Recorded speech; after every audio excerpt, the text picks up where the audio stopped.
August 17th, 1943, 11:47 hours. 23,000 feet above Schweinfurt, Germany.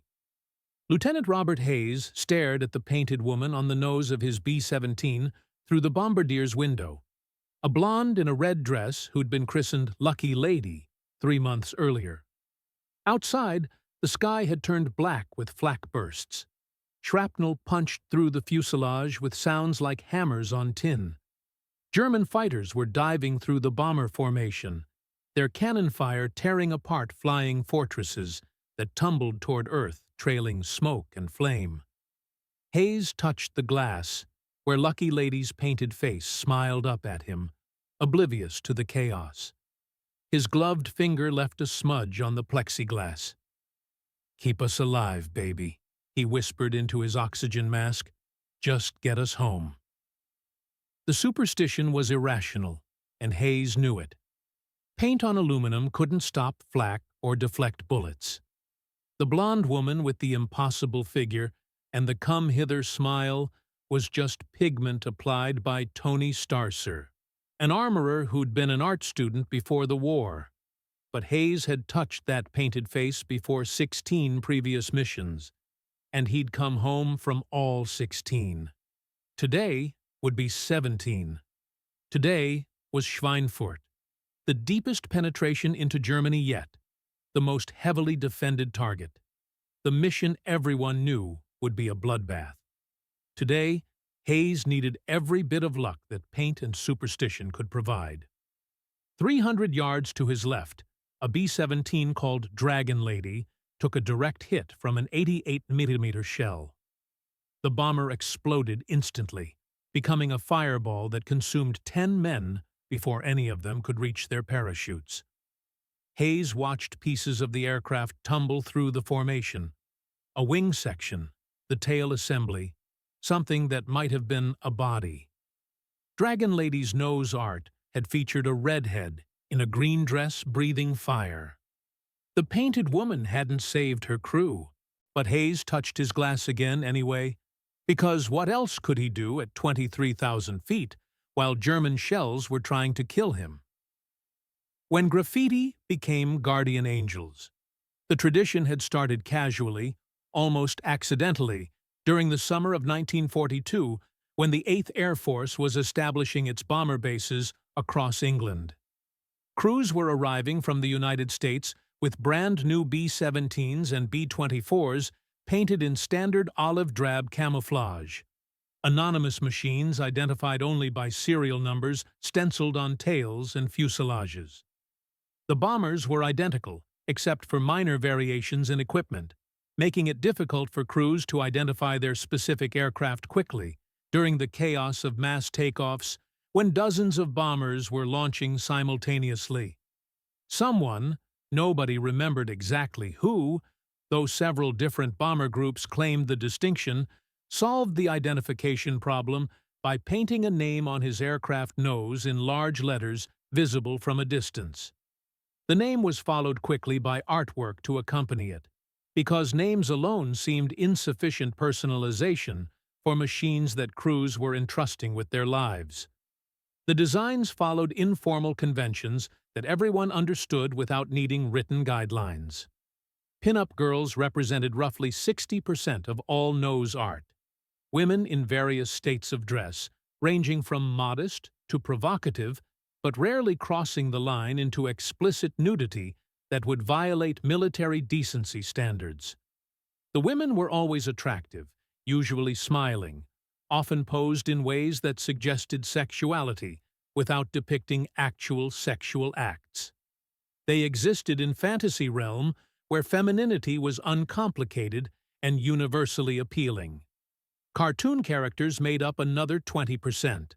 Disney characters were especially popular after Walt Disney Studios established a program providing official insignia designs to military units.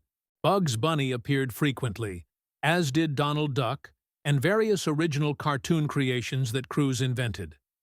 The cartoons served similar psychological function as pin-ups, but with humor replacing sexuality as the primary emotional appeal. The remaining 20% included patriotic symbols, fierce animals, weapons, abstract designs, and portraits of real people: girlfriends, wives, mothers, sisters, even occasionally crew members themselves. Some bombers were named after places, cities, states, regions that represented home to crew members who wondered if they'd ever see those places again. The rituals that made metal sacred. The painted women weren't just decoration.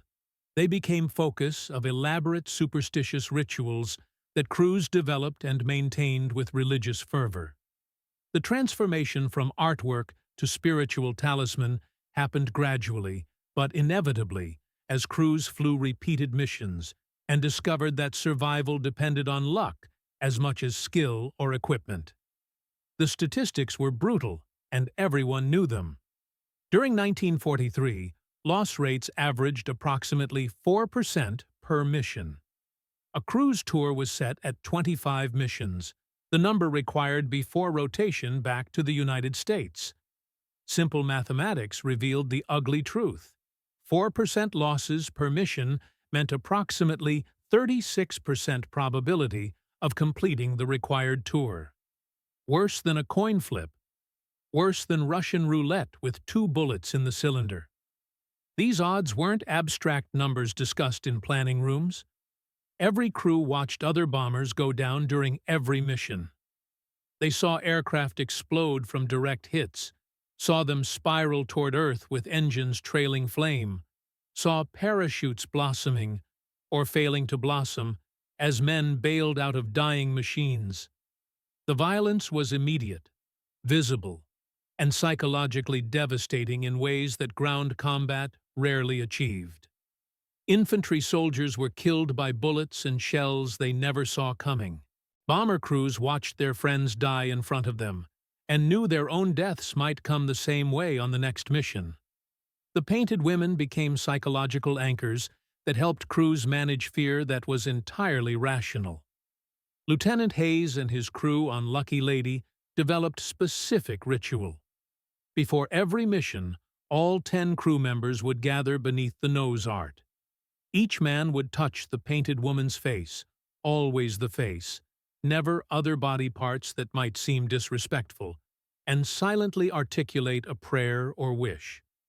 The ritual took less than 3 minutes, but was absolutely mandatory. The one-time weather forced departure before completing the ritual. Several crew members became visibly anxious and demanded return to base to complete the touching ceremony, even though it meant delaying takeoff by 15 minutes and catching hell from the squadron commander. Other crews had their own variations. Some pilots insisted on kissing the nose art before boarding. Some gunners would trace specific parts of the painting with their fingers, while muttering prayers that mixed Catholic liturgy with improvised appeals to luck and fate. Some navigators photographed the nose art before every mission, carrying the pictures in their flight suits as portable talismans that could accompany them if they had to bail out. The superstitions extended beyond pre-mission rituals. Crews attributed successful missions to their nose art's protection and interpreted damage patterns as evidence of supernatural intervention. When flak hit a bomber but missed the painted woman, crews took this as sign that she was protecting the aircraft. When a bomber with damaged nose art crashed, crews of surviving aircraft saw this as proof that damaging the painted woman broke her protective power and doomed the crew. Chaplains attached to bomber groups watched these superstitious practices with mixed feelings. Theologically, the rituals were obviously problematic, treating painted images like pagan idols, directing prayers toward artworks rather than God, believing that pigment on aluminum could provide divine protection. But chaplains also recognized that young men facing high probability of death needed whatever psychological support they could find. Most chose pastoral approach over doctrinal purity, quietly tolerating practices they couldn't officially endorse. The enemy who couldn't understand. German intelligence officers examining crashed or captured American bombers were consistently baffled by the painted women. The images seemed to serve no military purpose, yet American crews clearly invested substantial time and resources in creating and maintaining the artwork. Luftwaffe analysts produced reports attempting to understand the phenomenon, reaching conclusions that revealed more about German cultural assumptions than about American motivations. Oberst Franz Müller, assigned to Luftwaffe Intelligence Assessment of American Air Tactics, wrote in a classified report dated November 1943, "The American practice of decorating their bombers with images of women in various states of undress represents either psychological weakness or deliberate psychological warfare. If weakness, it demonstrates their inability to maintain military discipline and their need for crude sexual stimulation to maintain fighting spirit. If warfare, it represents attempt to demoralize German forces by flaunting American casualness toward matters of honor and propriety that serious military forces treat with appropriate respect." Mueller couldn't decide which interpretation was correct, so his report hedged by suggesting both might be partially true. What he missed entirely was the psychological function the nose art served for American crews. It wasn't about weakness or warfare, but about creating emotional connection to machines that might keep men alive or fail catastrophically and kill them. German propaganda attempted to exploit American nose art as evidence of cultural degeneracy. Radio broadcasts from Berlin mocked American pilots who supposedly needed pictures of naked women to find courage for combat.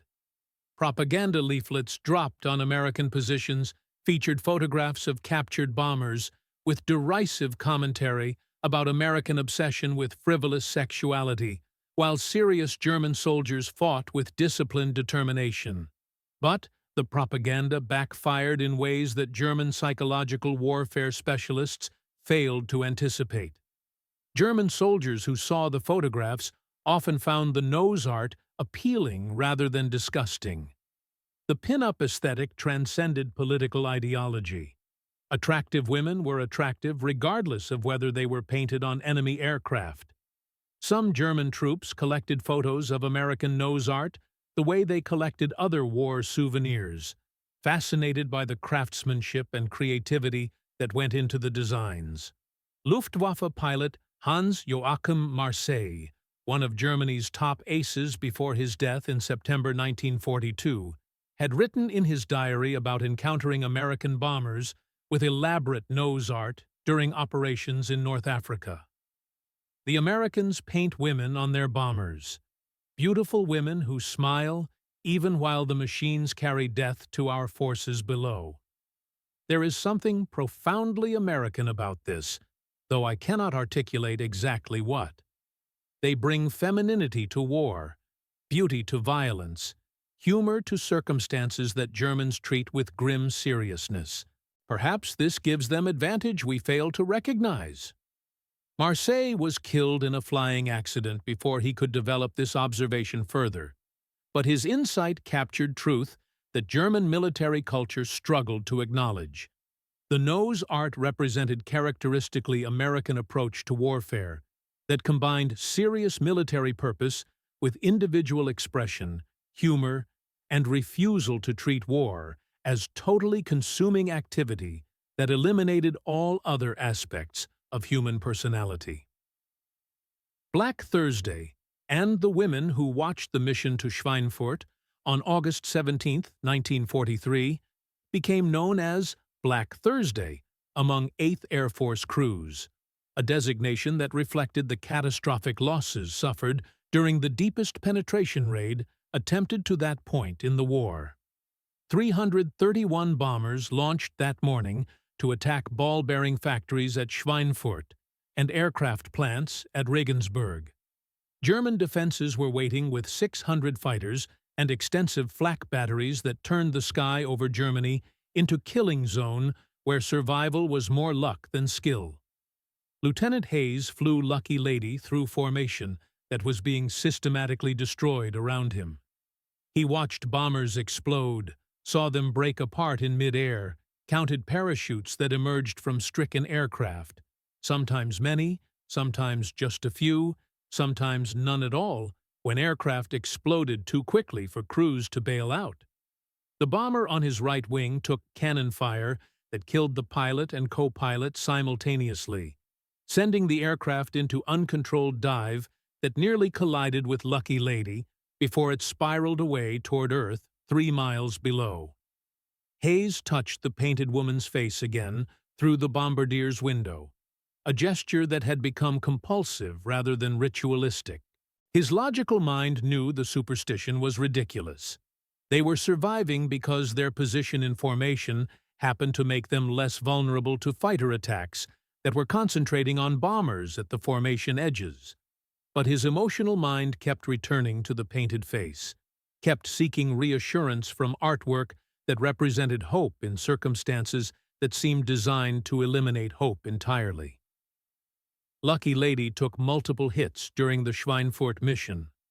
Flak fragments punctured the fuselage in dozens of places, ventilating the aircraft in ways that made pressurization impossible and required crew members to remain on oxygen throughout the flight.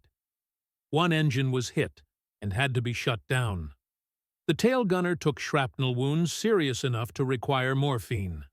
The radio compartment caught fire and had to be extinguished by the radio operator using a handheld extinguisher while fighting flames at altitude where oxygen starvation made every physical exertion exponentially harder. But Lucky Lady kept flying. Hayes wrestled the damaged bomber back across Germany, across France, across the English Channel, and finally to an emergency landing at a coastal airfield because the aircraft couldn't maintain altitude required to reach its home base at Bassingbourn. The bomber touched down with 3 engines, damaged hydraulics, and structural damage that would require 2 weeks of repair work before it could fly again. Of the 331 bombers that launched that morning, 60 were lost, an 18% casualty rate in a single mission. Another 27 were so damaged they never flew combat again. The human cost was approximately 600 men killed or captured. The 8th Air Force had suffered its worst losses of the entire war in an operation that demonstrated daylight bombing might not be sustainable at these casualty rates. Hayes and his crew stood beneath Lucky Lady after landing, staring up at the nose art that was now covered in soot and hydraulic fluid, but otherwise undamaged despite the dozens of holes throughout the rest of the aircraft. The painted woman's smile was still visible through the grime. Her red dress was still bright. Her face showed no damage from flak that had torn through metal surrounding her. "She brought us home," the co-pilot said quietly. Nobody contradicted him. They'd all touched her face before takeoff. They'd all made it back alive. Superstition didn't require proof when belief itself was providing the psychological strength needed to keep flying missions that killed 18% of participants. The mockery that became icon. The painted women on American bombers served unintended function as psychological warfare that demoralized German forces in ways that strategic planners had never contemplated. The images communicated confidence that was maddening to German defenders who were watching their country being systematically destroyed by forces that seemed casual about the entire enterprise. Luftwaffe pilot Josef Priller, who flew defensive missions throughout 1943 and 1944, later wrote about the psychological impact of encountering formations of American bombers adorned with cheerful nose art. They came in daylight, in formations so large they blocked the sun. The bombers carried names like Beauty Queens, Memphis Belle, Dragon Lady, Lucky Lady. Their noses were painted with women who smiled as if war was entertainment. The message was clear. We can destroy you while laughing. We can bring beauty to your skies moments before dropping destruction on your cities. We are so powerful, we can afford to decorate our weapons. This interpretation wasn't quite accurate. American crews weren't decorating their bombers to intimidate enemies, but to maintain their own morale. But the psychological effect was real, regardless of intent. German forces watched American bombers destroy their cities and industrial facilities while displaying artwork that suggested Americans weren't even taking the war seriously. The disconnect between the destruction being delivered and the cheerful images delivering it created cognitive dissonance that was genuinely demoralizing. German propaganda's attempt to portray American nose art as evidence of cultural weakness backfired completely. Instead of convincing German soldiers that Americans were soft and undisciplined, the propaganda inadvertently conveyed that Americans were so confident of victory they could afford to treat war like sporting event rather than life-or-death struggle. This perception, however inaccurate, undermined German morale in ways that strategic bombing planners would have deliberately attempted if they'd understood the psychological mechanism at work. The legacy that outlasted the paint, 70 years after the last bombing mission over Germany, restored B-17s and B-24s fly at air shows with nose art carefully recreated by artists studying photographs from the 1940s. The images are identical to originals painted by men like Tony Starcer under very different circumstances, not for historical recreation, but for psychological necessity, creating artwork that helped maintain morale among crews facing high probability of death. Modern viewers see the nose art as nostalgic reminder of the greatest generation, charming relics from era when American power was ascending and victory seemed inevitable in retrospect. But for the men who flew with those painted women watching over them, the images represented something more desperate and immediate than historical nostalgia. They were hoping painted faces would somehow provide protection that training and equipment couldn't guarantee. They were creating illusion of control through superstition, because actual control was impossible when flying through flak barrages and fighter attacks that killed randomly regardless of skill or courage. The Germans who'd been confused and disturbed by American nose art had been responding to genuine cultural difference. American military culture assumed individual expression could coexist with military discipline, that humor wasn't incompatible with serious purpose, and that morale mattered as much as equipment in determining combat effectiveness. These assumptions distinguished American forces from both Axis and other Allied militaries, creating combat culture that was characteristically American in ways that were difficult for others to understand or replicate. The painted women who'd driven Germans crazy served multiple functions simultaneously: identification aids, morale boosters, psychological talismans, cultural expressions, and inadvertent psychological warfare. They were simultaneously trivial decoration and critically important emotional anchors. They were superstition, acknowledged as irrational, but practiced anyway, because belief itself provided value regardless of whether supernatural mechanism was real. Lieutenant Robert Hayes completed his 29 missions and returned to Tennessee in March 1944. He carried photographs of Lucky Lady's nose art, touched them before important events in his civilian life, and told stories about the painted woman who'd brought him home from 29 missions over Germany. His children grew up hearing about Lucky Lady like she'd been actual person, rather than artwork on aluminum bomber.